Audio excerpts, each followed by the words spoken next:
నా ప్రియమైన బిడ్డ, నా మాటలు జాగ్రత్తగా ఆలకించుము. నేను చాలాసార్లు చెప్పాను, నీవు అర్థం చేసుకోవడం లేదు, నా మాట లెక్క చేయడం లేదు. ఎందుకని?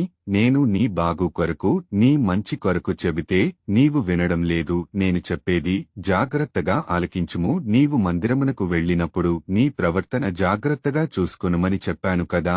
నీవు ఏం చేస్తున్నావు? నేను చెప్పిన మాట వినడం లేదు. నువ్వు మందిరమునకు వెళ్ళినప్పుడు మందిరములో నీవు కూర్చుని అటు ఇటు దిక్కులు చూస్తావు. అలాగే సెల్ ఫోను ఆన్ చేసుకుని చూస్తుంటావు. WhatsApp, ShareChat, Instagram Messenger, Facebook మెసేజ్లు పెడుతుంటావు. చర్చిలో కూర్చుని మాట్లాడుతుంటావు. యాజకులు చెప్పే వాక్యాన్ని ఆలకించవు. మూర్ఖులు వలె ప్రవర్తిస్తావు. ఇదేనా నేను నేర్పిన అలవాట్లు?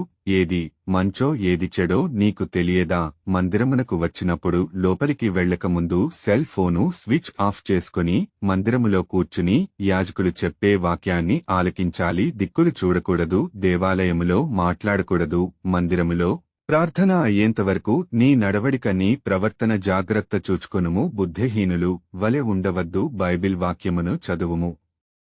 ప్రసంగి గ్రంథము 5వ అధ్యాయము 1వ వచనము. నీవు దేవుని మందిరమునకు పోవునప్పుడు నీ ప్రవర్తన జాగ్రత్తగా చూసుకోనుము. బుద్ధిహీనులు అర్పించినట్లుగా బలి అర్పించుట కంటే సమీపించి ఆలకించుట శ్రేష్టము. వారు తెలియకే దుర్మార్గపు పనులు చేయుదురు. ఆదివారము మందిరమునకు వెళ్లకుండా ఉండకూడదు. వ్యాపారమునకు గాని, చుట్టాలింటికి గాని, బంధువులు ఇంటికి గాని, ప్రయాణము గాని, పని పాట్లకు గాని వెళ్లకూడదు. భర్తగాని, భార్యగాని, కుమారుడుగాని, కుమార్తెగాని, దాసిగాని, దాసుడుగాని ఏ పని చేయకూడదు. 6 రోజులు పని చేసుకొనుము, డ్యూటీ చేసుకొనుము, ఓటీ చేసుకొనుము, ఓటి మీద ఓటి చేసుకొనుము. 7వ రోజు మాత్రము పరిశుద్ధమైన దినముగా, ఆదివారము ఆరాధన రోజుగా నీవు దేవుని మందిరమునకు, దేవుని ఆరాధించుటకు వెళ్లవలెను. అప్పుడు నీ కుటుంబము, నీవు, నీ బిడ్డలు ఆశీర్వాదకరముగా, 30దంతలుగా, 60దంతలుగా, 100ంతలుగా వర్ధిల్లుదురు. నా ఆజ్ఞలు పాటించి దేవుని చిత్త ప్రకారంగా జీవిస్తే